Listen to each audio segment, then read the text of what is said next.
I'm Jimmy Demetro, and with my Hellenic Film Society colleague, Mary Miles, we're in New York and have the pleasure of speaking with Thanos Tokakis, who is joining us from Athens, Greece. Yasu Thano. Yes. So by way of introduction, Thano is an actor, writer, director. He's worked in film, television, stage. His credit include his new short film, Tokakis or What's My Name, EFTYHIA, Heteros Ego Nemesis, The Bridge, Psaimata, Echoes of the Past, Adults in the Room, The Miracle of the Sargasso Sea, 50/50, and Carte Postale. His prizes include the Hellenic Film Academy Award for Best Supporting Actor for EFTYHIA, the Horn Award for 12th Night on Stage, and Best Screenplay for Tokakis or What's My Name at the Athens International Film Festival and the Drama Short Film Festival. You seem to be doing it all, Thano. Movies, Yes. television, stage. Is there any one venue that you prefer, or is it all equally challenging and satisfying for you? You know, I think that art is a bigger thing. It's not like acting. It's like doing just being an actor. I think that being an actor or a director or a dancer, you have to get to know it with other kind of arts. You know, we should know about paintings, of course. Every artist should know about paintings or about music. So I think that I'm exploring myself between these lines of acting, directing, script writing. These are this is my territory. So there's no preference. You do it all. Indeed. I don't have preference. No, because I think that when you direct, you get better when you're an actor. When you're an actor, you're getting better when you're a director. It's things that how do you say that? It's in English. They're interconnected. They're interconnected. Yes, a little bit. Yes, like that. So, but you've been quoted as saying you're not a leader. So taking on directing and writing is very much leading, more so directing. So is this maturing, Thanos maturing and exploring boundaries? Yes, that's why, you know, maybe this is why I'm doing these things, because I want to be at first a leader for myself and then for others. I'm trying to find myself in a leading role, because when I was young, I was a little bit scared. So I try to find my way through acting, and I think that leading something, directing or script writing is something that can help someone to go to explore this territory of leadership in general. So in your short, Tokakis or What's My Name, you take on both. You take on writing, well, all three, writing, directing, and acting. Yes. Which one of these three personas won most of the time? I think it's the actor. The actor was, you know, it's the older one. The other guys are a little bit, you know, I have to go to that way too. No, I think that's when I was watching the monitor. I was watching the monitor, and the monitor is an actor. So later, when I went to the editing, to do the editing, I said, oh, yes, that's why. This is the mistake I did. This is why I'm not director, because I couldn't see myself as a director in that moment. But now I think in my next movie, I will have the experience to see myself as a director too. Thano, I must say it's an intriguing short film that you've made, and it's got your name in the title. You're playing, I think, essentially a character based on yourself. You're directing, you're acting, you wrote it. It's almost like watching sitting in on a psychological session between you and the therapist, and it's very tempting. Although I think the premise of the film, which is, if I have it correctly, it's an actor who's been on a very popular television series years ago, and now he's trying to revive his career, and he's touring the provinces, and so it's not quite what your life experience is like.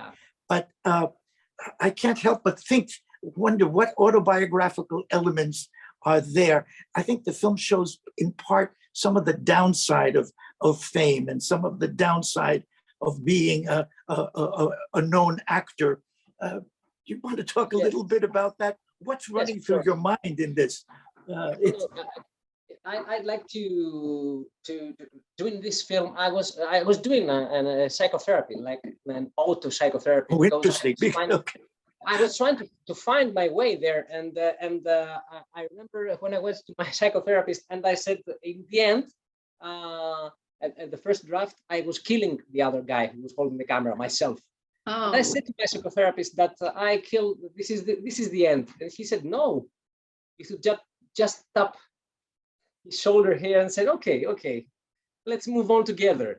And this is why I changed my last scene. So when I was writing this script, I was trying to find things that I was trying to find what I did through my career, and why I did this film. I was trying to make questions to myself because I wanted to find a way to express myself about that. So this is about me. This is about a film about an ex-successful actor. But now I wanted to talk mostly about succession. Our parents say that we have to be successful, and when you become in every profession, when you are a lawyer, they say you have to be successful as a lawyer, as a doctor, or in general. And in Greece, we have this thing, from our families, you have to be the one, and you have to be the best, and all these things. And I'm not the best. And for many years, I was like, I want to be the best. I have to be the best actor and the best, I don't know, friend. And when I turned 30, I said to myself, no, you don't have to be the best actor in the world. You just have to be an actor. It's okay for that. And this is how it helped me a lot. This is what I want to talk in this movie. And that's what an extraordinary actor says about himself, by the way. That's right. I think you're extraordinary. You're not an average actor. Thano, I know you're married to Vicky Papadopoulou, who is a charming and accomplished actress, and she appears very briefly at the end or toward the end of your short film. Would you like to work on a major project, a full-length film with her, or was that too much pressure on the marriage? No, what do you think?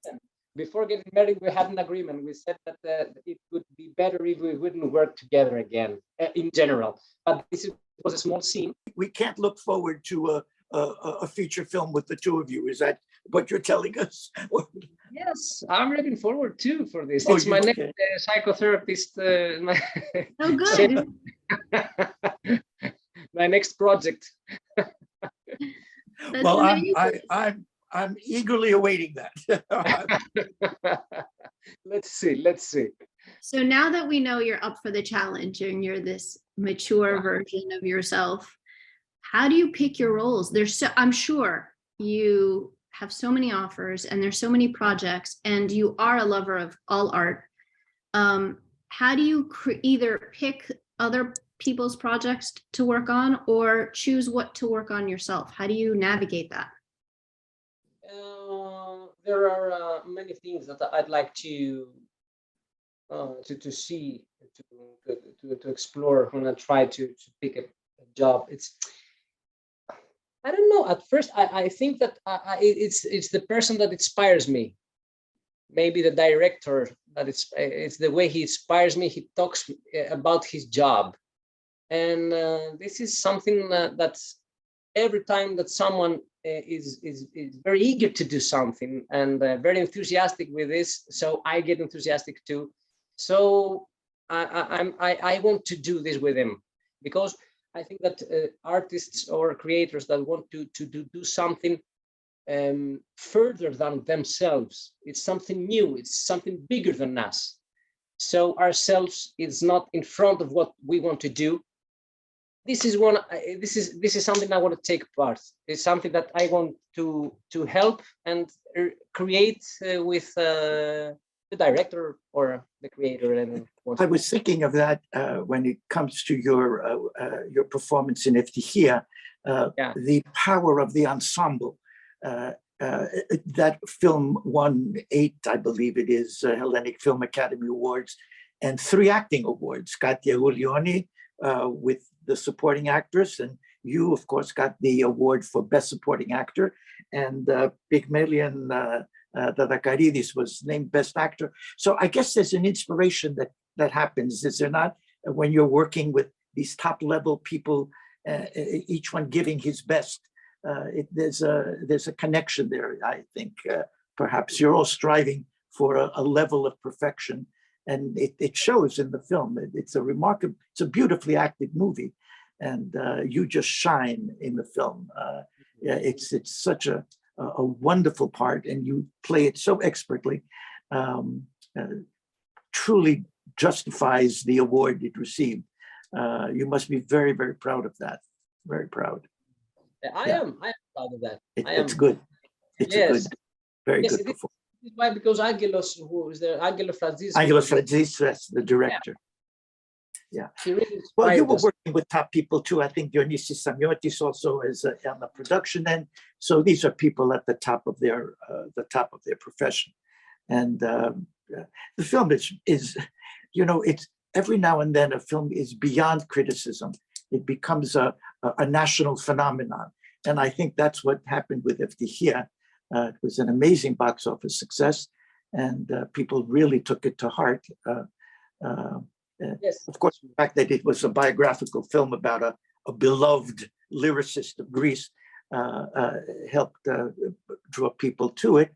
And once word of mouth gets out that the job was well done, I think there's no stopping the potential. The film was very well received here. We played it at a number of festivals in the United States, and it was very, very well received. I think that Eftihia is a movie that I call it a mainstream movie. And, yes, absolutely. In Greece, we have something that we don't like mainstream cinema because it's like you're European and stuff. And because why? And why are we afraid of mainstream? You know, mainstream is going to bring the tickets it's going to bring people to cinema, to Greek movies. Yeah. And it was a good mainstream movie because it was made by a good director with a good producers and I think good actors. Yeah. So I don't know why we're afraid of it. I think that there's a new awareness of the production side. There are now producers who are very much part of the picture of Greek filmmaking. And I think that will change things somewhat. And there will be more mainstream films. I have the impression that most Greek directors really don't think, they make the film they want to make. Whether there's an audience for it or not, almost doesn't matter. Of course, everyone wants his work to be seen, but I don't think they take into account the public tastes and what public wants to see. And so what you're saying about the need for mainstream cinema is very, very important. There's enough experimental cinema, and it's time to try to recapture some of that audience. And the way to do that is by making good, solid films that appeal to a wide audience space. You have to change this thing, because I think that now in Greece, we think that we should go to festivals, to big festivals, to Venice, and okay, this is good, okay, or this is really good. But there are only 3 directors going there from 500. So the other 497 should do something else. Right. And I know I'm not a director that's going to go to these big films. I wish I was that good to go to that films, but I am not, and I can do that kind of films.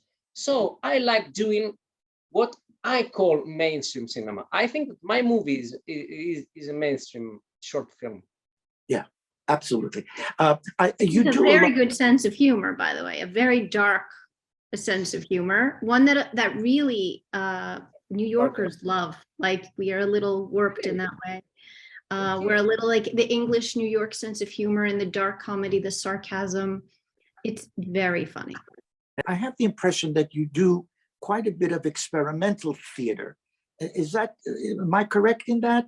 No, theater, but I don't do like, I don't play in big theaters. You know, I like smaller places. Yeah. Because I work with people that like doing that. Theater things are very different because in theater there are people going in big theaters. It's like, how do we say? Can we say that it's Broadway and off of Broadway? Right. This is the two things in Greece. It's only these two things. But there are a lot of people going to off of Broadway. I've noticed that myself in trips to Greece, and there are many, many venues. Athens is a remarkable theater town. In the winter season, there are so many choices that an audience has. It's quite impressive, quite impressive. There are many theaters. Greeks have a very special relationship with theater, quite different from their relationship to Greek movies. I think theater is a very, very special part of the average Greek's life. Yeah, there's something about it. I think that the directors here are a little, they're trying to do some, not experimental things, but I think they're trying to do something bold than in movies. In movies, things are more, in Greek films are a little more like in a certain way that they experiment themselves. But in theater, it's completely different. I think they're more free to do some things because it's cheaper, of course. Yeah, of course. And it's, the theater is very affordable in Greece. When I was there, I wanted to go every night, basically, because it's very affordable compared to New York or the US prices. And yes, let's test the waters. Let's push our boundaries. Let's see something different, or let's immerse ourselves in something very comforting. It can be a variety of things. And I think it's something that most Greeks maybe don't do. And I think they should, because it's so accessible and affordable to them. Yes, and the after COVID era is a profitable era for theater. Yeah, there are many sold outs, many theaters, many shows. But in Greece, this is the good thing about Greece, is we're not very strict with rules. So you can do a theater in your home. You just put 10 seats and you can do a theater. So in Greece, you pick up a stone and you see a theater show. That's what we say. Well, we'll here. be right over, Thano. You don't have to invite us twice. Movie. Okay, what are you playing tonight? We'll be there. Tonight I'm free. First. Oh. Thank God. But what are you working on now? You're working on something really great now. Yeah, I'm working on I'm directing a play in theater. No, I'm writing some movies, my short film and my feature film, and I'm trying to get to productions and script labs and all the stuff that directors do to get money. And now these days I'm directing a play in theater, in the National Theater. It's a play for teenagers, and I really love it. What is it called? How can I say? You can say it in Greek. Stories για να μην κοιμάσαι. Oh, okay. Stories not to fall asleep. Yeah, No. yeah. So it's like it's Tin Soldier and Red Riding Hood and the Hansel and Gretel story, but written by a British author called Noel Gregg, and they are written in a very dark way. Amazing. Yeah, it's really amazing. When do you start? I start on Thursday, next Thursday. Break a leg. Yeah, thank you. That's wonderful. And how long is the run? It's 1 hour and 40 minutes. So everyone should go see it now. I think, yeah. I wish. Even non-teenagers, older people as well. Yes, everyone can come there on Saturdays and Sundays. The play takes place at nights, so everyone can come and see the show. And your cast, are they adults? Are they more in the like teen, 18, 20 range? No, they're like from working with younger? 25 years old to 40. There are 12 actors. Are you also performing in this, or you're just directing? No, Directing. just directing. Yeah. Yes, at this one. Yes. Well, now that you've had the experience, I'm sure you're going to go back to it. It's directing yourself, it's got to be a formidable challenge, I think. I'll do it next year. Next year I'll do it. I'll direct myself in a monologue, in a monologue from an American play called The Tom Paine Based on Nothing by Will Eno. I think he's a New Yorker, I think. I'm not aware of it, but it sounds like I think so. that's good. That's very, very good. Very Yeah. bold also. Yeah. What is that? Yeah. Very bold, right? Not to use the word terrifying, but very bold. It's really weird. Yeah, I imagine in the theater in particular, you depend on others on stage to react to being alone there. It's a whole different experience. It has to be.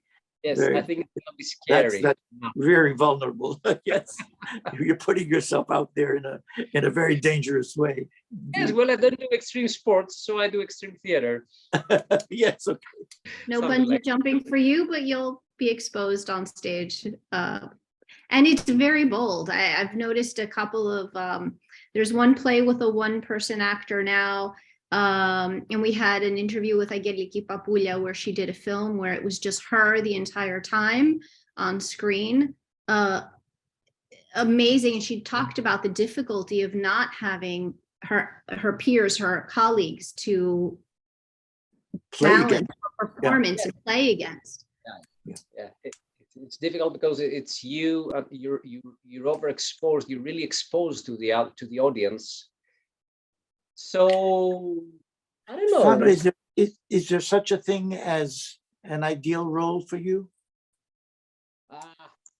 Ideal role, yes. To be honest, I really love Hamlet. Okay. It's not a role, you know. I know you've done 12th Night. Have you done yeah. a lot of Shakespeare? Yeah. But I think it's more than it's not a role. It's like more than an idea. It's a philosophical discussion for me in my mind. So I played Macbeth last year. So I reached Shakespeare's plays, and I don't know if anyone can play these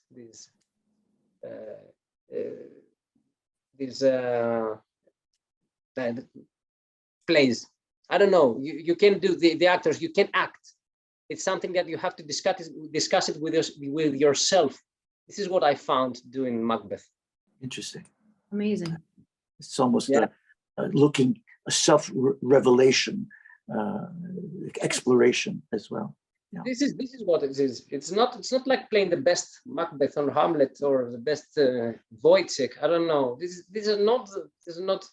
are ideas that you have to follow. You have to take them in your life and move forward. You know, it's like 2 years have passed since my last show from Macbeth, and I'm still thinking about things for Macbeth, for my life.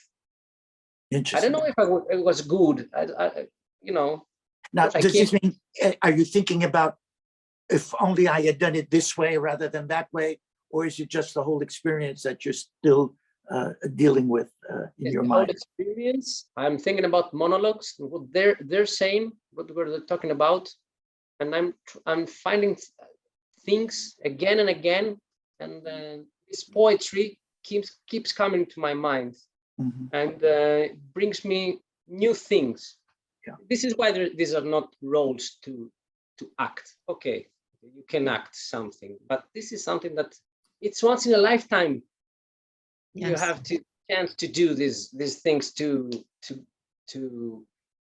discuss with this poet, with Shakespeare. It's like discussing with these things, this existential, deep and really deep and existential things matters. And this is true. I think this is the art. This is true art. It's not about us. It's about everything else in the world, in nature. It's the timelessness and brilliance of Shakespeare that you are continuing to think about monologues and roles and concepts and all these things. That's amazing. And I think as audiences, right, we love it when an actor takes us on that journey and we're left thinking about what was said or what we've experienced, perhaps, maybe not what was said, but how we felt. And that's what great actors do, and that's what great productions do, is let us linger with our thoughts, our emotions, whether we like them or not, right? Sometimes we're uncomfortable. I don't think that you should act smarter than Shakespeare. You're not. I'm not smarter. No. My director was not smarter. Didn't think he was smarter than that. So we had poetry in front of us, and what we had to do is to fight with this poetry, with ourselves. And I don't know, the result was like a big hit, you know. Wonderful. What do you tell younger actors? What is your advice to them as you see them, you know, coming up, wanting to be Thanos someday? I want to be Thanos someday. What do you tell them about that? No, take the other direction. I should tell them that. Don't be Thanos. Wait, no, don't go there. No, I'm 50 now. I don't think you mean that. In a way. I'm teaching now drama school, so I have the chance to talk with very young people who want to be actors, and I really love this job. I really love teaching because this is what I learned from them. It's very good, and the discussion we have with the youngsters, it's like me finding new ways to express myself when I talk to them. And so what I really want to say to them, it's like you have to be really patient in this job. You're not going to get rich. This is very, very important, and you have to read a lot. This is my way. There are many ways. This is my way. Absolutely. Experience life, read, see art, as you said. Read books. I think that, yes, but I think that you have to see movies. Do you have the opportunity to travel much outside of Greece? Are you, you know, to see theater in other countries? Do you have an opportunity to do that, or are you always busy? I went to London to see these great shows that we don't have here in Greece. So I was really amazed. And I watched many films during the COVID era. Yeah, when you were at home. I watched many, and I really love seeing things outside of Greece. I see how the world's where art is going. Where is going there? Absolutely, it's a learning experience for an actor, for a director. Absolutely, it's very important to know what colleagues elsewhere are doing. Yes. Very important. Yeah. And I think that I find out that you know, watching great actors doing some things in theater. Sometimes theater and cinema are completely different things. And I found out that I didn't like them in theater as much as I do in films. Some actors, yeah. And it's interesting for me, you know, because I found out, I knew it, but I found that one more time. I proved myself that it's completely different kind of expression, how you express in theater and how you express yourself in movies. And as an actor, I'm sure you have more authority, let's say, because you're on stage.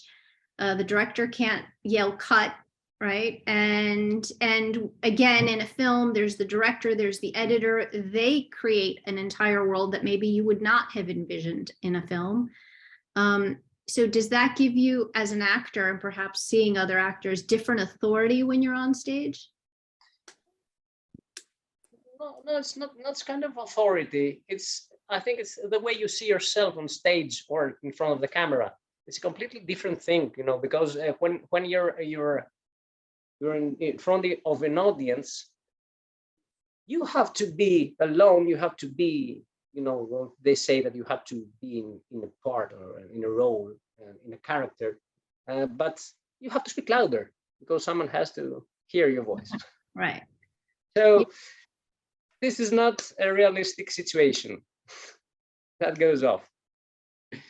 And I think that movies, in films, the acting, it's a little bit, it's more naturalistic, what we say.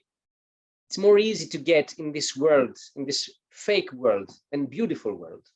And what about television? How does that change? Because television is much faster. There aren't as many takes. Let's get it in the can and move. It's much faster, and you know, they move really fast in television, and you have to be prepared for everything. And I'm not a fan of television, but sometimes we have to do some things to earn some money. And they're good, and they're quite good. Yeah.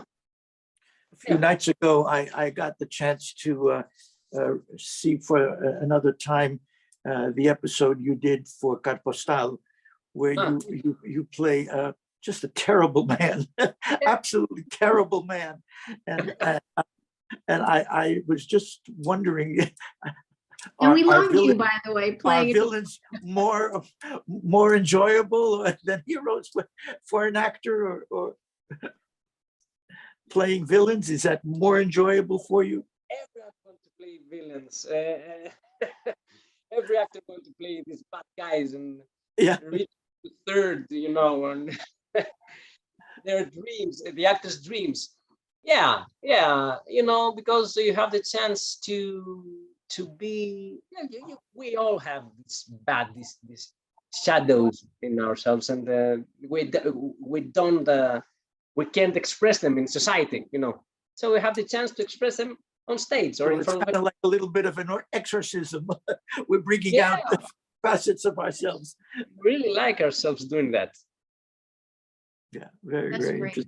interesting. It was a wonderful, one of the strongest episodes, I think, of the series. A very good series, I thought. Yes. And beautifully played. The acting, very, very, very well done. Yes, Andreas, he's really I know good you've worked with Andreas Cosandinu. He's a good friend and someone we admire very, very much. And so I like the idea that you're friends, because you're two good people that should be that should be working together all the time. We would like to work together again with Andreas, because there are some actors. Andreas is one of them that we have a common sense of art. We're very fond of him, and his films we've shown most of his films here in New York and other festivals, so we're happy for that opportunity. He's great. Yeah.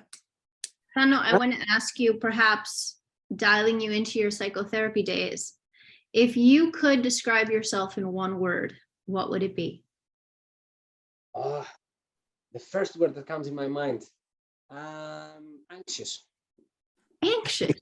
Yeah. These days I'm anxious. Okay.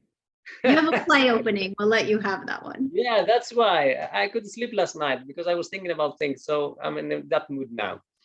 Well, Thanos, I must say you have a wonderful combination of modesty and intelligence. And it just comes off very, very nicely. And you are a very interesting man. And I think that's reflected in everything you do. And we're very, very happy for this opportunity to speak with you and get audiences here in the United States and elsewhere to know you a little bit better. We're always looking forward to good things from you. And we hope to get your short film in our festival this October, and we'll always be here for you, anxious and ready to show you at your best. Thank you very much for your time and your willingness to speak with us. So I wish one day I will come there. Well, it'll happen. Yeah, it's New York is, I'm sure you know, it's an exciting.